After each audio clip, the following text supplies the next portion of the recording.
Hello students. So in previous class we have started with the animal kingdom and we have discussed what are the characteristic features of animals and the basis of classification. So again in basis of classification we have completed 2 points. So remaining will continue today. So next we'll move on to the body plane. So in previous class we have studied grade of organization, right? So again in grade of organization, cellular level grade of organization, tissue level of grade of organization and organ system level of organization we have studied. Then so germ layers, so depending upon the germ layers we have studied 2 types. One is diploblastic animals and another one is the triploblastic animals. In detail the definitions and with examples we already studied. So remaining we'll continue today, that is the third point, body plane. So what do you mean by body plane and what are the types and its examples? So we'll study now.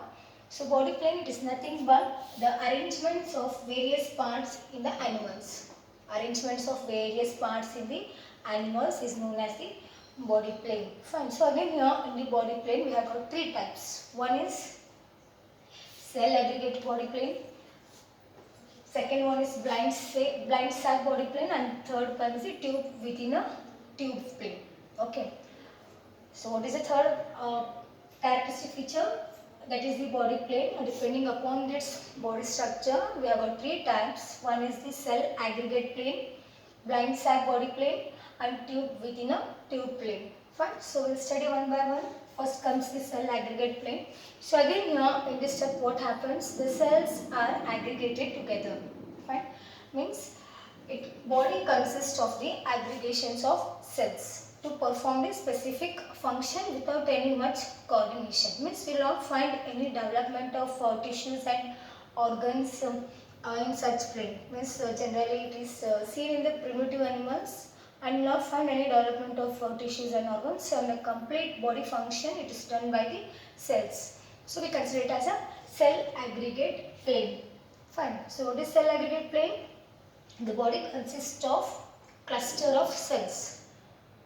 Body consists of cluster of cells and are specialized to perform the specific function without any much coordination. So again here note down now the important, it is not organized into the tissues or any other organs. You will not find any development of tissues and organs in the cell aggregation plane. So generally it is seen in the poriferans. Okay. Definition and example you have to keep in mind. Fine. So we'll move on to the second one, that is blind sac body plane. So again here in the blind sac body plane it is bit developed when compared to the cell aggregation. That means here you can see that the animals it is made up of single body cavity. That is they have got single opening. Fine. That means in some animals the body has got single cavity or the single opening where both the functions are done by the single opening only. That is the entry of the food and the elimination of the nitrogenous waste. Both the functions are carried out by single opening. Fine. So that we commonly call it as the blind sac plane. You can see what is the function. So first opening, that is the exterior, and it is function as both mouth as well as the anus. Means in simple, keep in mind what happens in blind sac plane. Here it has got only one opening. Only one opening is present. Both means it functions as both mouth and the anus. So you already know what are the different functions. Ingestion and the egestion I have told you. Ingestion means intake of food. So through the mouth only will take food, right? So intake of food through the mouth or the ingestion. Then the elimination of the nitrogenous waste. It is also done through the single opening only, right? So that comes under the blind sac where the body is made up of single opening. Examples you have to keep in mind, that is coelenterata and the platyhelminthes. So what happens third one, that is tube within a body tube. When compared to this two, it is highly specialized and highly advanced. One means here in tube, within a tube, the body is generally cylindrical and it has got 2 openings. Fine. That is one within the body cavity and another one is the digestive system. In simple, we can say that it has got 2 openings. One is for the entry of the food and another one is for the elimination of the nitrogenous waste. Both are carried out separately. Fine. So listen here. So tube within a tube. The first tube is formed by the body wall and the second tube is formed with the digestive tract. Means tube within a tube means generally here they have got two tubes in the body. One is the body wall itself and another within the body wall, and that is the digestive system. Two separate, fine. So that we commonly call it as tube within a tube plane. Fine, including the human beings, even human beings also we have got tube within a tube body plane system. Fine. So here you can see it has got two openings. Whereas in case of blind cell body plane, it has got one opening. Through the one opening only, both the intake of food and the elimination is taken out. Whereas in tube within a tube, it is highly specialized when compared to the blind side tube, because here you can see that it has got two separate openings. One is mouth and the anus. Okay. That's about the body plane. Hope it is clear to you. What do you mean by body plane? It is the arrangements of various parts in the animals. Fine. So again here it is every animals they have got three different planes. One is cell aggregate plane. Second one is blind sac plane, and the third one is a tube within a tube plane. Fine. Examples you have to keep in mind. So next we'll move on to the another characteristic feature. Okay. So next we'll move on to the another character, that is the symmetry. So this symmetry and what are the types of symmetry we will study now one by one. So symmetry, it is nothing but in simple we can say that the division or the separation of the body parts. Means it is the one of the important significant character in the animals, depending upon the shape of the body structure. Depending upon the shape that the body can be divided, or it is divided into different axes. Fine. So we will see that what are the different types of the symmetry now. So symmetry is nothing but the body can be divided by the plane into the mirror images or into the half. Means mirror images or equal halves, the body can be divided. So that division we commonly call it as the symmetry. Again, depending upon this symmetry, the animals they are divided into three types. First comes the asymmetrical animals, radial symmetrical animal, and third one is the bilateral symmetrical animals. Okay. So what do you mean by asymmetrical animals? Asymmetrical, or you can say the absence of symmetry, means here the animals they don't have any general body plane. The animals they don't have any general body plane, or usually the body they cannot be divided into any axis or any equal half, or in any angle the body cannot be divided. So that we commonly call it as an asymmetrical animals. For in simple, we can say that the symmetry is absent, or the animals they don't have any general body plane. Examples: sponges, corals, and snails. They comes under the asymmetrical animals. Fine. Next comes the radial symmetrical animals. So again here, in the radial symmetrical animals, the body can be divided into equal parts from the central axis. Or in simple we can say that radial spokes, bicycle spokes, or in simple we can say that when we cut the apple from the central axis, if we cut the apple we get all the equal shapes. Fun that from the central axis we will get all equal shapes. In the same way the radial symmetry also. Here what happens, the body can be divided into symmetrical halves along the radial plane. Means from the central axis if we cut, we will get many parts, but all the parts will be equal. Fine. So example for radial symmetry is the jellyfish and the sea anemone. Okay. Next comes the bilateral symmetry. So compared to asymmetrical and radial symmetry, bilateral is bit highly specialized. Why means here in bilateral symmetry, it is seen in the higher animals, including the human beings. We exhibit the bilateral symmetrical. So what happens in bilateral means from the central axis, if we cut, the body is divided only into two halves. One is the right half and the one will be the left half. Means from the central axis, it has got only one plane. Through that plane, it is divided into only two half. Okay, and that we call it as bilateral. Bi means two. The body can be divided into two parts only. Examples: Annelida, Arthropoda, chordates, including the human beings. Fine. So what do you mean by bilateral symmetry? They have only the single plane along which the animals can be divided into equal mirror halves. Means two half only it can be divisible. That we commonly call it as the bilateral symmetry. Okay. Hope you understood what are the difference between all these three. That is this. What is the definition of symmetry and what are the different types? One is the asymmetrical animals. Here the symmetry is not possible. That is the body cannot be divided into equal half. Or you can say the symmetry is absent. Next comes the radial symmetry. Here the body can be divided into equal halves on any plane. Means it has got on any plane if you cut it will get the equal parts. But what happens in bilateral? It has got only one plane. If we cut only it can be divided into two parts. That we commonly call it as the bilateral symmetry. Okay. Okay. So next we'll move on to the another character, that is the cephalization. So what do you mean by cephalization? Cephalization means the concentration of sensory organs at the anterior region or the development of sensory organs in the head region also we can say. Fine. Then next comes the body cavity. Body cavity or we can also call it as the coelom. Fine. So again here depending upon the nature of the coelom, generally the animals are classified into three types. So we'll see one by one the definition and the types. Body cavity or we can also call it as the coelom. So what do you mean by coelom? The body cavity which is present between the body wall and the alimentary canal.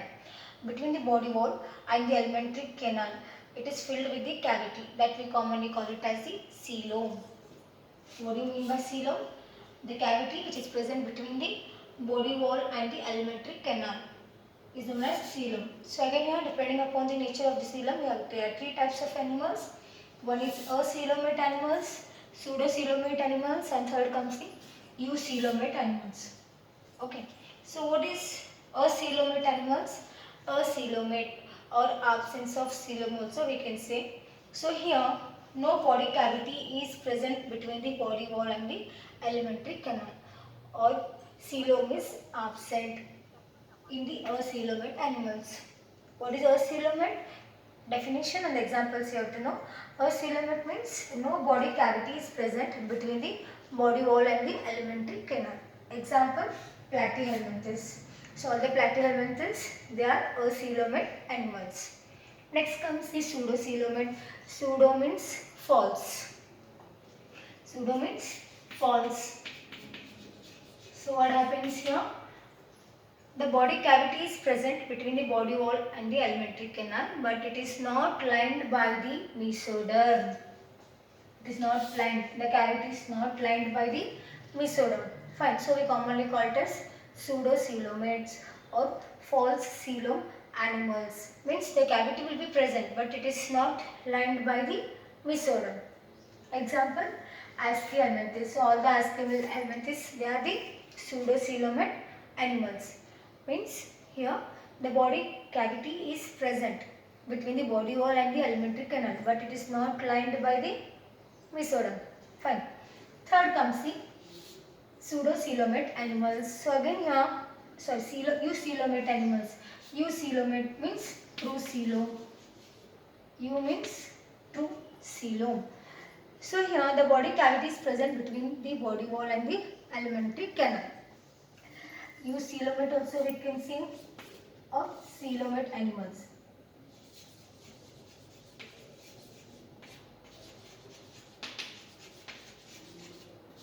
Eucoelomate or coelomate animals means the body cavity is present between the body wall and the alimentary canal. Right? So example for eucoelomates is from Annelida to Chordata. Annelida, Arthropoda, Cnodomata, Mollusca, and all the chordates, they are eucoelomates. Means the coelom is present between the body wall and the alimentary canal. Fine. So depending upon the nature of this coelom, so generally how many types of animals are there? Three types. So before that you have to know the definition of coelom. What is coelom? Coelom, it is nothing but the body cavity. Fine. Where does the body cavity will be present? Between the body wall and the alimentary canal. Between the body wall and the alimentary canal, the complete space, it is filled with the space coelom. Okay. So depending upon this coelom, how many types of animals are there? Three types. One is acoelomate animals, pseudocoelomate animals, and eucoelomate animals. What is acoelomate? In the acoelomate, coelom is absent.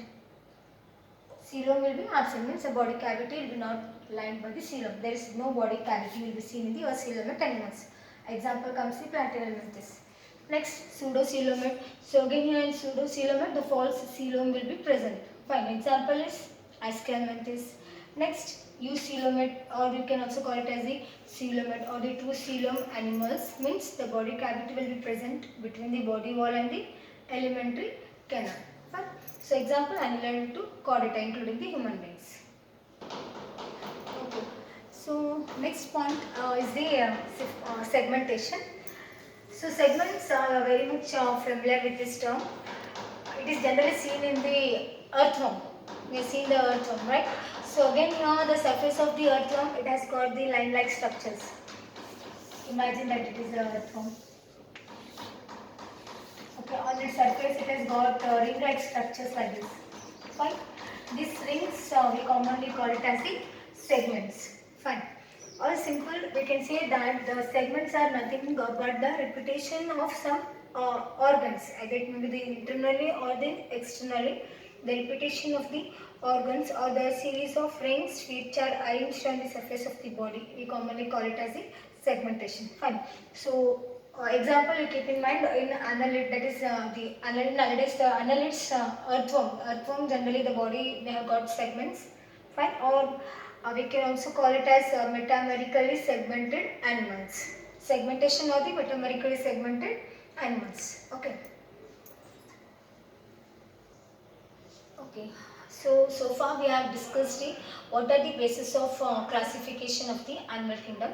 So next we'll move on to the some of the terms, means how the classification is made, what are the characteristic features which are considered for the classification. The most important characteristic feature which is considered is the notochord.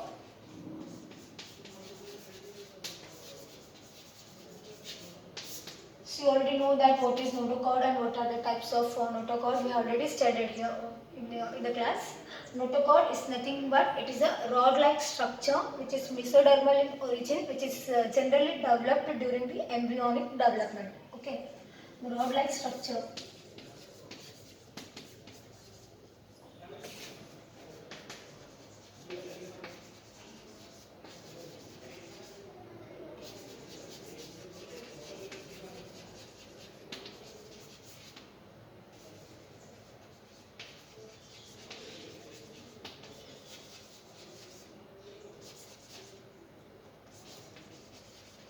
What is notochord? Notochord is nothing but the rod-like structure which is mesodermal in origin, which is developed during the embryonic development. Fine. So depending upon the notochord, generally the animals are classified into two types. One is chordata, another one is the non-chordata.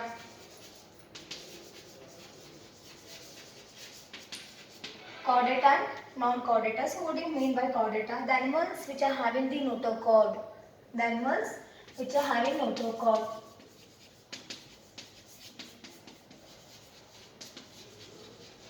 Are called chordates.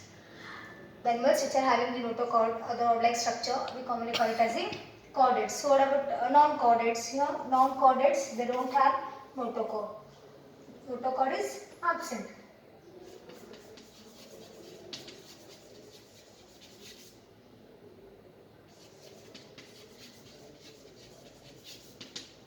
So these are the two types of animals.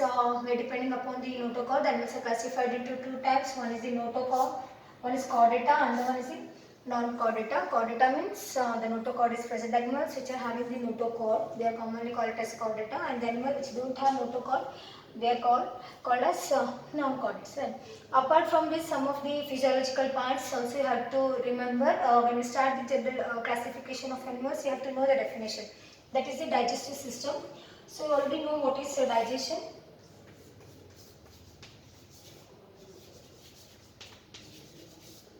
That is the breakdown of complex food substance into simple absorbable form. Right. So again in the digestion, that is in the digestive system, generally there are two types. One is complete digestive system and another one is the incomplete digestive system.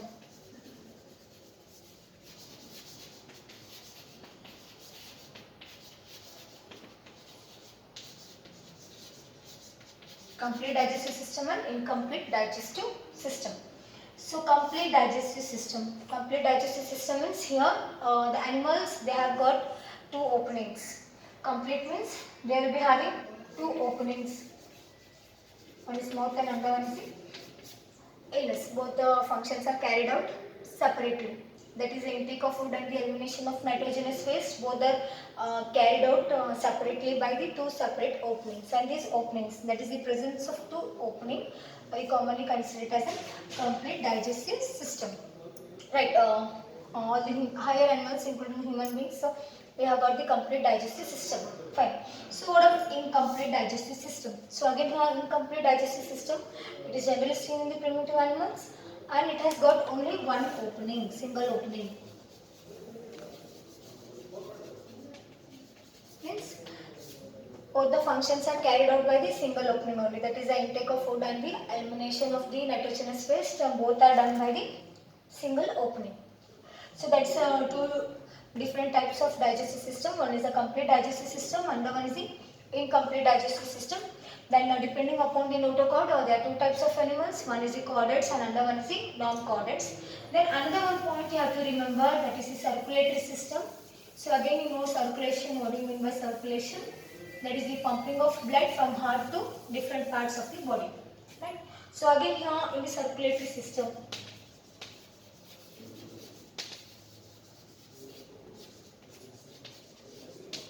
there are two types. One is open type of circulatory system and another one is closed type.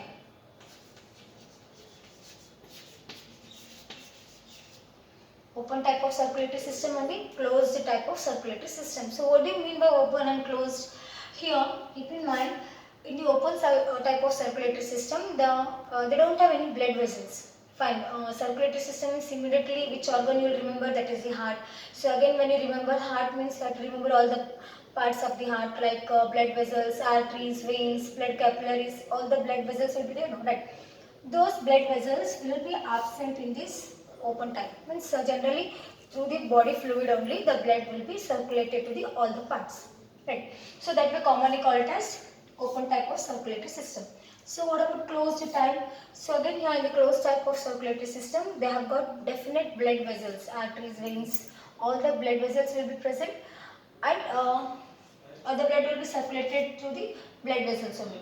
So one difference you have to keep in mind between this open and closed, generally they will not find any mixing of oxygenated and the deoxygenated blood.